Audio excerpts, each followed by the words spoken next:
No. Okay. Can you hear me still okay? Sorry? You can hear me okay? Yeah, I can hear you very well. Okay, great. All right, this is our very first Zoom meeting interview. The last two times that I interviewed you, Michael, it was on the radio, but this is something new for us, and we kind of fumbled around, but we got it. So I am so happy to have you here today and for your time to interview with me. How have you been? Thank you very much for the invitation. Well, I want to tell my viewing audience, those that would be watching this, that the first time that I had heard of you, actually, this is the book, Getting There. My friend had actually read this book and said, you absolutely must get your hands on this book. I can't tell you anything about it. And when I read it, I couldn't put it down. I didn't even go to sleep that night. I just continued reading it. And from then I've been hooked. I've read several of your books, and I'm going to show some of them through the eyes of love, Talking with Nature, and you have so many. And then this particular one that Carolyn sent me, Entering the Secret World of Nature, that's your brand new release. Has that been released yet? It's just been released. It's the latest. Wonderful. Yeah. Tell me a little bit about that, because so much of your writings have to do with nature, and I have a lot of people that's going to be tuning in who have that same connection. But your book, Entering into the Secret World of Nature, really gave me a lot of ways to connect more with nature that I'd never thought about. Yeah. So, well, go ahead. Most people don't think about such things, but everybody looks outside, through a window. When they walk outside, we look through the windows of our eyes, and what we see is the physical world. Right. But in nature, what you see, the physical world, is a physical reflection of a greater metaphysical reality. And so how does one get into that world past the physical? And that's really what the book is about. The book has about 50 years of my experience in how to enter that secret world of nature. I've been doing this for a long time, and it's not something you can just talk about in half an hour and it's all done. So I wrote a book about it. So this book is, instead of my travels and what I do, this is how you can have those experiences yourself. So that's the whole thrust of this book. Well, a couple of things that I wanted to have you comment on that I found, and I haven't completed the book because I do work, and so I'm at chapter 13. But where I'm at right now, I want to mention Pan, first of all, because that's your mentor. And you briefly mentioned Pan in this book. And so I kind of wanted you just to give a little snippet about Pan so that those that are buying the book will kind of know what's going on. You called him your mentor? Pan, to me, is the spirit of nature. So a lot of people sort of look on Pan as a being, which is not true. Pan is basically an energy of creation. And when creation began, energy such as Pan began with it. And so there's nothing physical to see. There's not even a metaphysical body.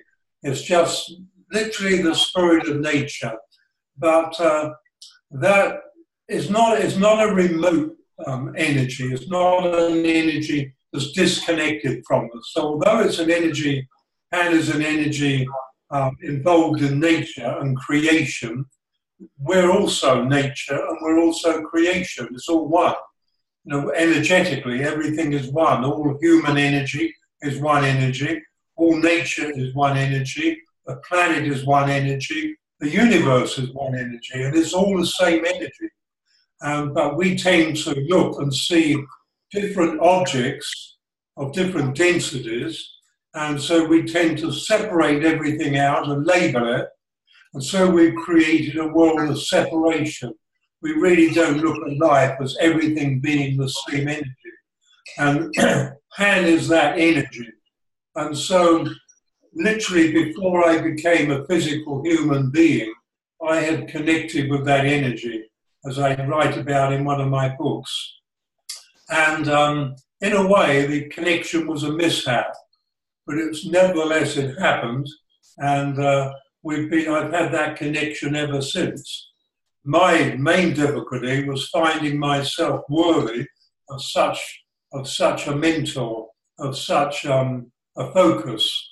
You know, I just deemed myself as a fairly average person who didn't really deserve a mentor of the magnitude of Pan.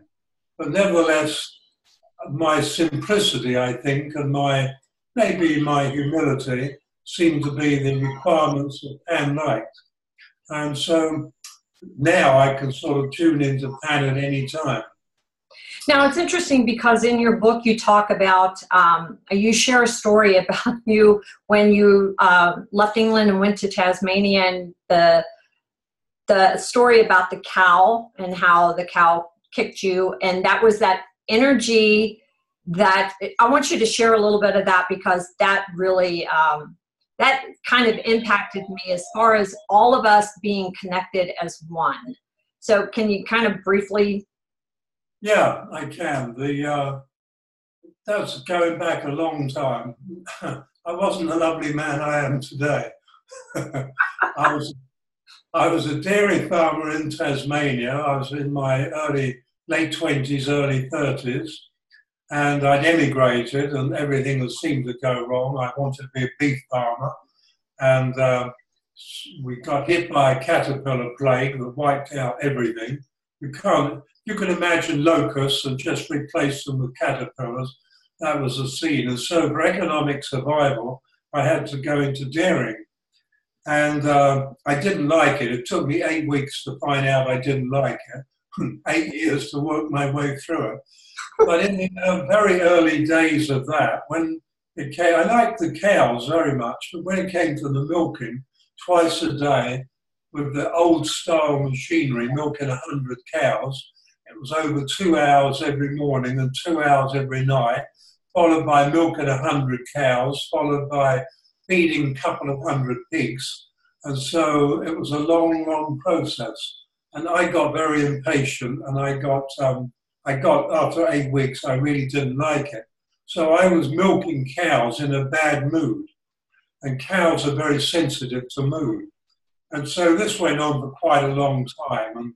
And literally there'd be green moo poo flying around the dairy. And that didn't make it matters any worse. So any better. So one particular afternoon I came in and I was milking them, and one cow, a tall Frisian type, as she came in, she kicked out at me, and she caught me right across the thigh muscle and nearly paralyzed my leg. And so I don't normally lose my temper. It's something that's happened really in my life. But at that moment, I found it and lost it. And so I took the leg chain and I swung it round my head to hit her across the ribs. And as I said, I wasn't always this lovely person. And she danced out the way. I made a lot of errors. I forgot to chain her in position. She danced out the way and her leg came out and kicked at me. This time it missed me, but it caught the end of the chain and it snatched it out of my hand. I don't think she even felt the chain. And then as she kicked, it went in three or four revolutions, gaining speed, and finally it wrapped around my left arm. And the pain was absolutely, I didn't know whether to pass out or vomit. The pain was so bad. But in that split moment of pain, it came to me with an incredibly powerful that it was my fault. I did this to myself. And I had to leave the dairy because my arm was in a bad condition. And over the next 2 or 3 days, I realized in that split moment, I changed. Something in me changed forever. And the interesting thing was, none of my friends said to me, hey, you've changed. Even my wife, I had to tell her about it. And she said, I can see how it's affected you. But when I went back about 4 days later, my arm wrapped up. It took 4 months before the damage was finally gone. But when I went back 4 days later, every cow in the dairy was quiet. They were quiet, they stood there quietly. I was quiet on the inside. And from that moment, the whole milking routine changed. I even got to the point I didn't bother to chain them in. They just stood there quietly and being milked, and there was no more trouble. So I realized in that moment that I was the author of my pain, and that my attitude to the cows, every cow could read it. Every cow in that herd. And that was a big shock to realize that nobody, all my closest friends, nobody picked up when I changed. But the whole herd of over 100 cows knew that I'd changed, and they changed their energy to me. So there was no more moo-poo flying around. I even got more milk because the stress had gone. Amazing story, because I feel like that what I heard and read you saying that once that the cows picked up your energy, you were pissed, you were aggravated, they knew it, and because you talk about chaos in your book, and so they could feel that kind of energy, and she lashed out at you. That gave you a wake-up call that you're connected, she's picking up you. The same way we pick up human beings, we walk into a room, we get a bad vibe, or we just feel something. Animals, you use the cows as a good analogy of how they responded to that. And then you also elaborate in your book about how animals don't really know fear. If they run from a predator, it's not because of fear. Can you touch on that briefly? Yeah, well, you see, when we have a relationship with animals and our relationship with life, it's all based in fear. But what is fear? I mean, it truly is, as some American once said, false evidence appearing real. That's exactly what it is. But nevertheless, humans have fear in their life. I no longer have fear. I don't choose it. I choose love. So I don't choose fear. And people say, but you don't have to choose it. It's there. Wrong. It's only there if your negative imagination creates it. And so we, living subconsciously, you all the time have your imagination working, and it's mostly negative. And so a negative imagination says, what if? And out of that comes fear. And so we have all our many, many levels of fear that we've been doing for so long, it's automatic. It's there before we even think about it. Fear can almost precede thought today, but it's only because we've created a subconscious program. But that is not in animals. Animals do not live subconsciously. They live fully consciously. They don't think.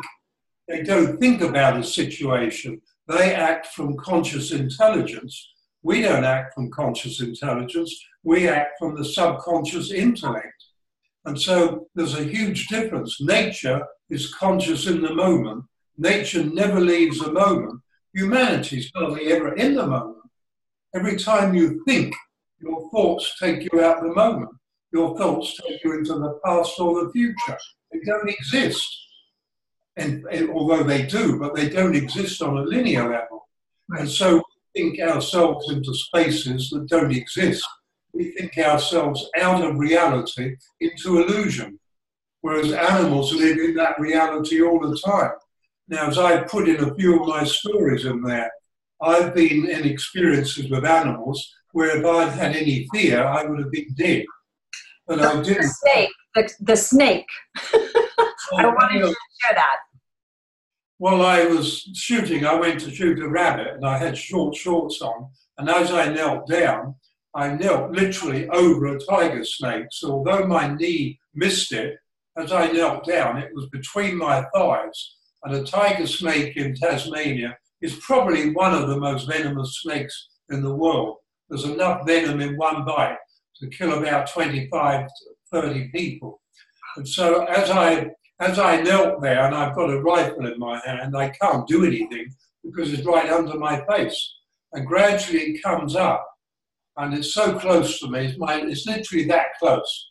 We're looking at each other like that. And the snake has flattened out his head in like the hood of the cobra, although not as bad. And they only do that when they are seriously angry. And so this snake and I are literally eyeball to eyeball. And I really thought, this is it. This is in my head. Yeah. But all I could think was, God, it's so beautiful. I could see such detail. I've never seen such detail. And I've never been afraid of snakes. And even this didn't make me afraid of. It's just I don't have that fear. I had a fear of spiders, but I didn't have a fear of snakes.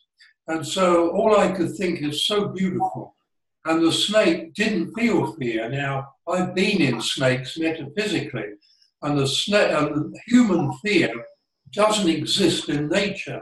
And so it's like an aberration. It's like something that is totally abhorrent to them. And dogs and most animals will try to kill fear. They will attack this energy because it's so wrong. They will attack it. But snakes particularly bite at fear. Unfortunately, the person gets bitten. But I didn't have any fear, so the snake didn't feel fear and didn't bite at me. And so we stayed like that, felt like ages, but it was probably 30 seconds.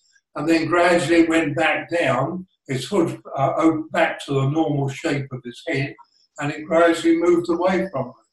And trouble is, the rabbit had gone as well. So I had a I love that story because the snake would have attacked if it felt or sensed fear out of you, but instead you were enamored by the beauty of it. The snake immediately sensed no danger and then returned to the ground. That's incredible. I mean, seriously, that's seriously incredible. Well, the only person in danger was me. The snake never was. There's something I don't want to misquote you because I love this, because meditation is something that I absolutely love, and I kind of want you to talk a little bit on something, and let me quote you. You said being conscious means being conscious of living in the moment. We are mostly unable to do this because we think. Yeah. Well, thoughts, as I just said, only take you out of the moment. You can't think your way into the moment. As soon as you start thinking, you're taking yourself away from the moment of consciousness. And so most people can hold their breath longer than they can stop thinking. And do you know, if you went back 10,000 incarnations, they're the same thoughts, different words, different languages, different subject, but the same thoughts of worry, anxiety, survival, fear, emotions, all the same stuff, just different frameworks of words, that's all. So the basis of it has not changed in thousands of lifetimes. You cannot grow in consciousness subconsciously. Now, nature is the natural evolution of consciousness. All life is about the evolution of consciousness. That's all it is. Whereas humanity is the creative evolution of consciousness. Well, when you're locked in a subconscious program, and that's about 94% of humanity, when you're locked in like that, there is no growth, there is no expansion, because there's the same old, same old, same old, same old. And history shows you, history repeats itself. Because they tell us we've got to learn our lessons from the past. Rubbish. Learn what failed in the past, but don't repeat it again in the future. But we're locked into cycles of all the time repeating the same cycles. We're doing it over and over and over. So we're designed to evolve in cycles on a spiral.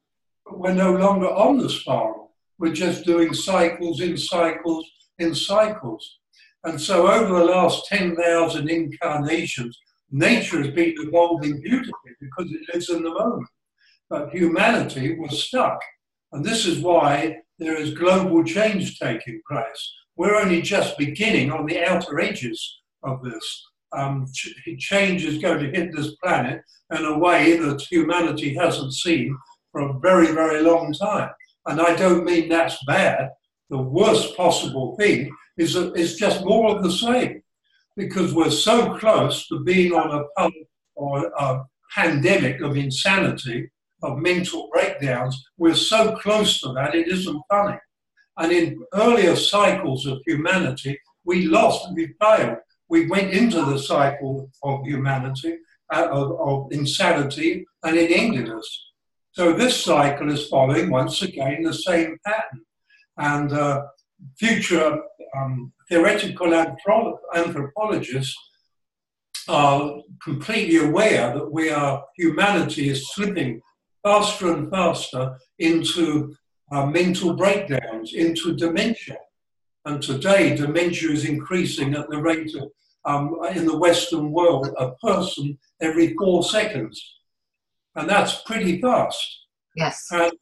And so something has to happen to break that pattern. And we're not going to break it. Humanity's not going to break it. We're locked in apathy and the subconscious program. We're locked in. And so apart from those, there are millions who've stepped out of that. But when you look at 7.6 billion, those millions are a tiny percentage of it, the aware and people who choose to be conscious. And so, you know, we're locked in this now.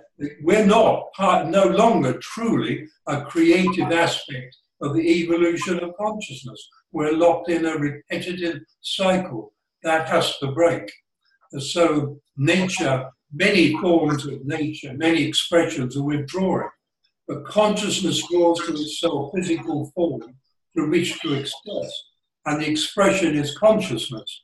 So therefore, the animal is the expression of consciousness. We are an expression of consciousness, and all that consciousness is one. So many animals, as this changes, we're moving into, it's not appropriate for them. So consciousness is withdrawn. Then we say they're extinct. There's no such thing as death. There's no such thing as extinction. Life is. There's no afterlife. Life is.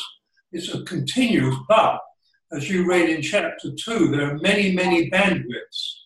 Right. And we live on one bandwidth physically, where we can see less than 1% of what's around us, and we hear less than 1% of the audio spectrum. So, and people don't seem to wonder, well, what's on the rest of it? Metaphysically, we can move into that. This is what my books are about. Metaphysically, we can explore those realms. People wonder what drug I'm on. I just realize that I'm not a prisoner in this body. Neither are you. But most people, every night people leave it when they go into astral sleep and astral travel, but they're not conscious of doing it. Why? Because they're never conscious during the day. If they were conscious, are you saying that astral travel is the same as dreaming? Dreaming, much of your colored dreams is your brain trying to make sense out of an astral travel. But it puts it in, you see, when you're traveling astrally, you're out of linear time. So you're in what I call spherical time. All time occupies the same moment. And so your brain doesn't work that way. It works in linear time. And so you have a spherical experience, all experienced in the same moment, and your brain, in trying to make it into a linear process, it doesn't make sense. And you sort of have your dreams and think, God, that doesn't make sense at all. It originally made sense, the experience, but if we were conscious, far more conscious during the day while we're awake, then we would be able to far more conscious of the reality and the extraordinary ability that our dreams have to teach us, to move us along.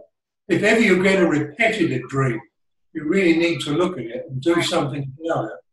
Yeah. Now, you mentioned thousands of lifetimes, and many people that I know came up in some type of religion. And so putting religion on the back burner, what do you believe is the purpose of us constantly coming back in several lifetimes? Is it to learn love? Is it to connect more with nature? Is it to, use more of our consciousness? What do you feel? I mean, if you had to explain this to a 16-year-old. Okay, it was very simple. We are souls. We're not bodies. So the idea that we are personality bodies with a soul is wrong. Okay. It's deeply flawed. We are immortal souls, immortal, with we take on a physical body personality through which to express. Consciousness draws form for which to express.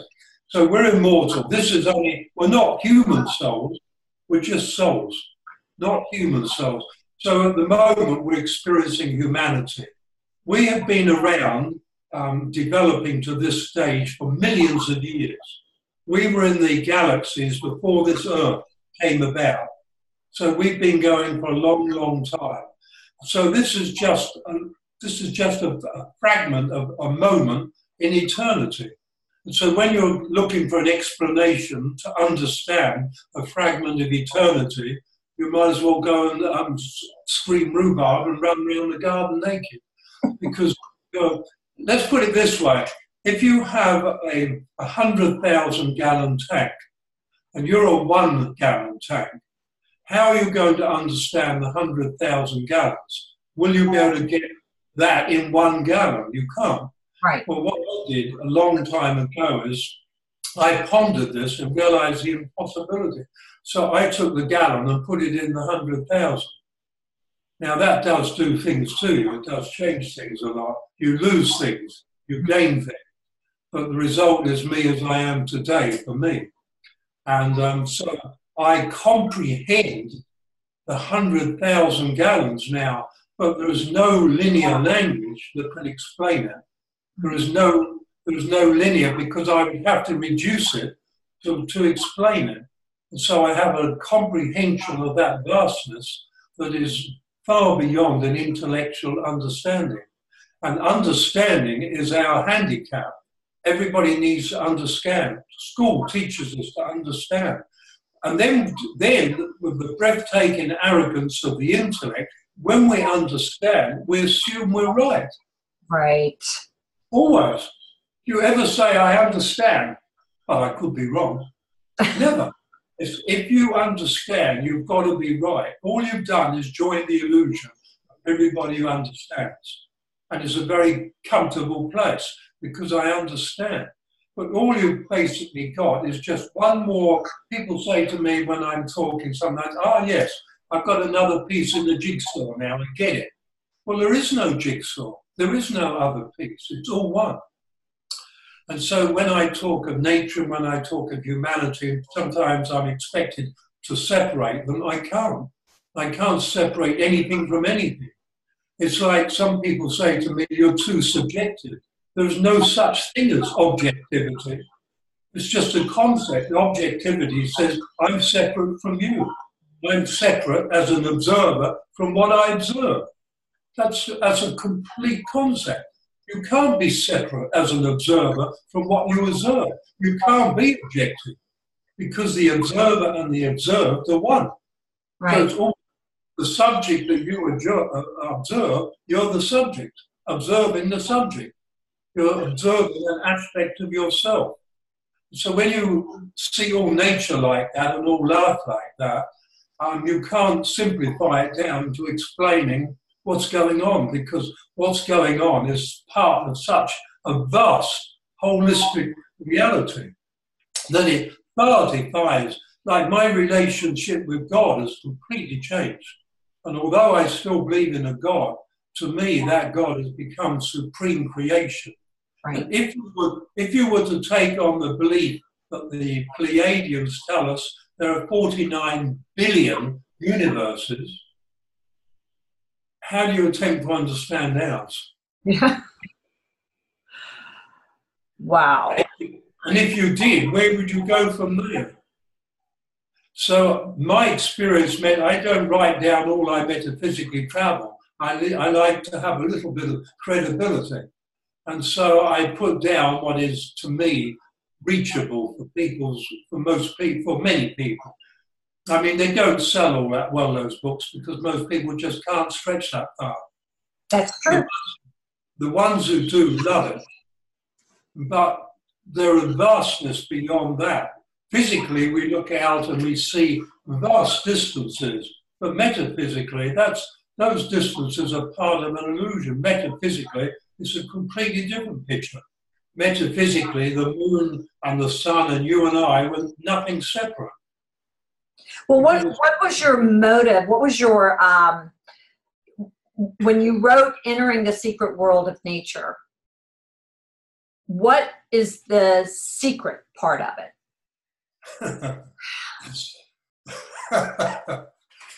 The secret, as I sometimes sign on the book, the secret is within you. The secret is when you touch into the consciousness of you, then you've touched into the consciousness of nature, because they're not separate. So nature lives a holistic expression. Humans live a separate expression. Humans have lost what it is to be whole. We're not whole anymore. We're disconnected from nature. This is the great pain of humanity. You know, so many things go on. We have, in the time of the Paleolithic age, the human brain, between the two hemispheres of the brain, the pineal was the size of a bean. Well, therefore now it should have evolved that it should be even bigger and more active. But in fact, because we no longer use self-reliance in life, we depend on other people, we've become such a dependent species. The pineal has been shrinking and it's now down to the size of a grain of rice. And as the pineal shrinks, dementia expands and increases. There's a direct relationship. Of course, medical science doesn't see this and is not ready to, right, because they have no metaphysical relationship with life. But the pineal, on a physical level, while it produces melatonin, serotonin, and things like that, on a metaphysical level, it's the interface between us and the greater reality. When your pineal is active, there's no such thing as separation. But as your pineal shrinks, so what's happening today, isolation and separation are causing deep inner fear. And the fear turns to depression and anxiety. And anxiety and depression are the number one causes of all illness today. But people look for an outside cause.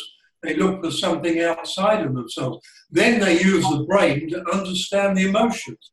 But the brain will never understand the emotions because what it understands is not emotion. You know, so understanding and emotions never really fit. You know, a woman's at a wedding and is happy and is crying. And you say, okay, understand that. She's so happy, she's crying. So yes, we could come up with a very fanciful explanation for it, but it's only to satisfy the brain and the intellect. That's all it does. It's nothing to do with reality. But we long ago settled for all that. You know what Freud and others like that tell us. Everybody accepted this is the way it is. Personally, as far as I'm concerned, they got it wrong. There we go. And so life is in fact vast and everything is connected. We think separation and we try to define things as separate. So science today, and I don't stop it, but it looks down a greater and greater microscope, the wrong end. So what it sees at the end gets smaller and smaller because it's more disconnected from the greater whole. And so they take all these disconnections and put it together. And so now they say, oh, we're coming up with cancer cures. But where did they come from? They came out of human consciousness. They didn't come out of rabbit holes or melting snow. They came all these, we have over 40,000 diseases. They all come out of the human consciousness. No pill is going to take it away. No injection is going to deal with it because we'll just knock off one and then create another one. And when we talked, gosh, it has to be at least 4 years ago when we had the last interview, but you talked about the pineal gland because I pronounced it differently. I said the pineal gland, and it was just a little misunderstanding, but it impacted me and really got me delving into it. Now, I recently moved cross country, and so I had to transfer all my medical doctors and so on and so forth. And so I got this new doctor, and she and I were just having a conversation about women's hormones and different things like that. And she mentioned that so many people today are on antidepressants or anxiety medication, and she said science has made the connection between the antidepressant and anxiety medication and dementia. And so I find it interesting that you're talking about this, and here people are numbing themselves because they don't want to feel and they don't want to experience those emotions, so they want to numb themselves, whether it's through a synthetic drug or alcohol. So how, somebody that wants to evolve, and I know a lot of my friends will be watching this, and we're all about learning and growing. This is why I was so happy when you agreed to interview with me, that you could share some of the steps and some things that you would recommend for people who really do want to understand their role in this vast consciousness. That's another one. We do tend to look to have a role and a purpose. But what you need to realize is life is an inside of self event. We look outside and we say that's life out there. That's the illusion we've created to reflect back to us the life that is in here. One of the things I teach now in my intensives, and this is a big jump maybe for you, you are the universe. Okay. Now, intellectually, you can sort of say, okay, I understand those words. You are the universe. But that doesn't mean you experience being the universe. Right. So we follow an intellectual path. We understand something. So you can understand the words, but you cannot understand the meaning of the words. And generally then, that's where we get lost. And so we look for the meaning and the understanding of words to give us. But all energy is one energy. There is nothing outside self. You are a human. You are humanity. You are nature. You are the world. You are the galaxy. You are the universe. So it's all you. You are it. In the metaphysical, in the energy field that you are, there's no separation. So you're the one in the all, and I don't doubt you feel that. You're the one in the all, a part of the whole. But you're also the whole in a part.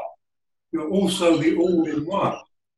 And then once you feel yourself as the all in one, then you can no longer be lost in separation and identity.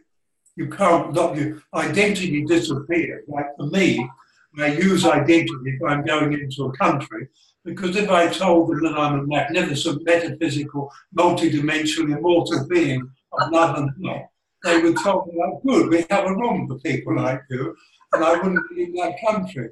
So I use identity, but long ago I lost the feeling of being an identity. I feel myself as the whole in the part, as much as I feel the part of the whole. And so when you're the part of the whole and the whole in the part, then you're the whole in the whole. So to bring you to down-to-earth things that a person could practice is one practice is to listen.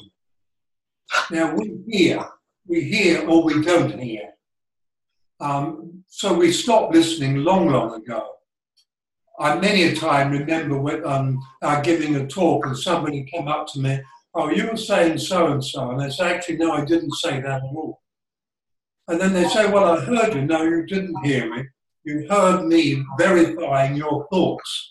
And you didn't actually hear what I said. And so people do that. We're always looking to validate our reality. But if you listen to people, when a person begins to lie, their energy changes. I long ago stopped judging people, so when I hear a person talking to me, and I feel their energy change as they begin to lie. I know that they're not deliberately lying to me from a nasty level. Most of them are trying to be a little bit impressive. And so I've been in that place, and so I just smile to myself and let it go. Some politicians, I wouldn't advise listening to them, because you'll really begin to wonder if they ever say anything honestly. Right. If they don't have any relationship with the truth, they know that all that matters is the public's perception of truth. The truth is the first casualty in war, as has been said long ago. And in politics, it's all war. And so it's your perception of truth that matters to them, not truth itself. Right. So this is part of humanity. This happens in households. People talk to each other, mother and father and kids, and say, what have you been doing today, Johnny? And he'll tell you all he wants you to know and nothing more. So all the real stuff of his life you don't know, and all the stories that he's prepared to tell you is all you do know. He's a politician in the house. We don't see it that way. And so when you begin to listen, when you sit down by a river, and it took me 5.5 years to do this, and you listen to the river, because the river can communicate. Everything is energy. All energy is information. And all information communicates all the time. It never stops. So every cell of your body is communicating with you. But the question is, are you ever listening? And when you get about 40 to 60 trillion cells communicating with you, if you're not listening, then you get sick. And that's their form of communication. And then if you're not listening, you get cancer. This is another form of communication. Then we say, I'm going to fight the cancer. When Patrick Swayze said that in an interview, I'm going to fight it with everything I've got. My thought was, well, you're dead. Because he was the cancer. It came from him. He was it. And what he had to do... You believe that we basically, because everything is energy, so if cancer manifests in our body, that's actually a manifestation of what we think all the time. You mentioned in your book, and I love this because I say this all the time, do not identify with your issue, your whatever, your pain, my mother used to say my arthritis, and I would say, Mom, stop saying my arthritis. It's not a pet. And she would get frustrated. She said, well, you know I don't mean it. I said, no, but do you know you don't mean it? Yeah. So people identify with the sickness. So Patrick Swayze was dead fairly quickly because he was what he was fighting. So he's fighting himself. Whereas if you love your cancer, which might sound crazy, if you started to love yourself, then the cancer's in trouble. I mean, I won't go into this in public because we only have about 5 minutes anyway. But what I want to touch on real quick is the energy part.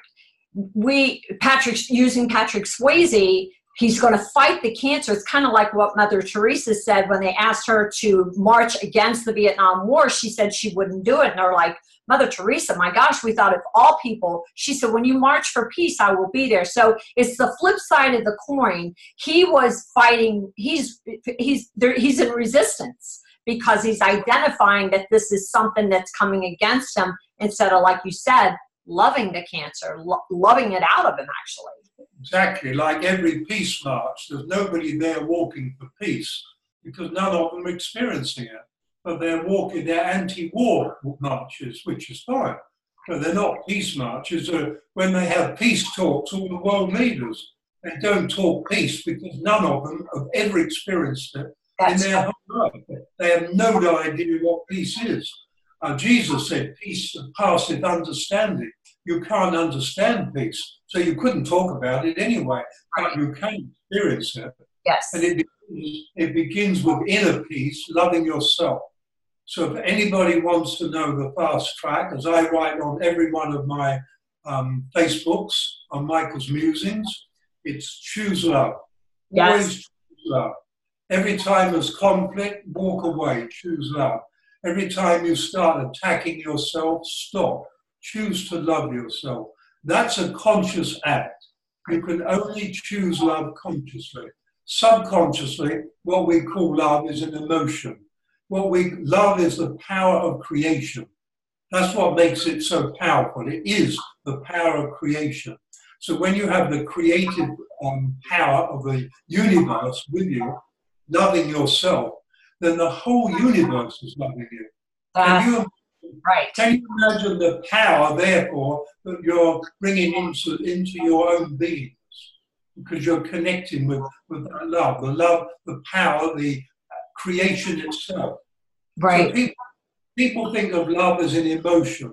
That is one of the biggest misunderstandings in humanity. There are emotions in love, they rise. Right. But just as if you're in a car and you're just about to head-on crash and you're screaming with fear, you are not the car, you're a passenger in the car. And if you're in the car and you stop and you're with your boyfriend and you make love and your emotions rise, it's not the car, it's that you're the passenger in the car. Mm-hmm. And equally with love, when we're conscious of it, we're no longer the passenger of love, we are love. Right. When we're subconscious, we're the passenger who has no relationship with the love. Choose love. That's been your mantra for a very, very long time. I love the logo with the heart. I put that on my page today. And everything basically comes down to a decision, choosing. You know, everything we do is making a decision to always choose love over everything. It would be a good idea. Michael, thank you so much. I know Zoom is going to cut us off after this. We only have a 45-minute window there. But I thank you so much for sharing with us. Thank you for writing. If those of you who have not been introduced to Michael, I'll tell you, you definitely want to get his latest book, Entering into the Secret World of Nature. It's amazing. And it's one that I'm going to be reading twice. Michael, thank you very much. Thank you very much. All right. Blessings on you. We'll see you soon. Thank you. Bye-bye. Bye-bye.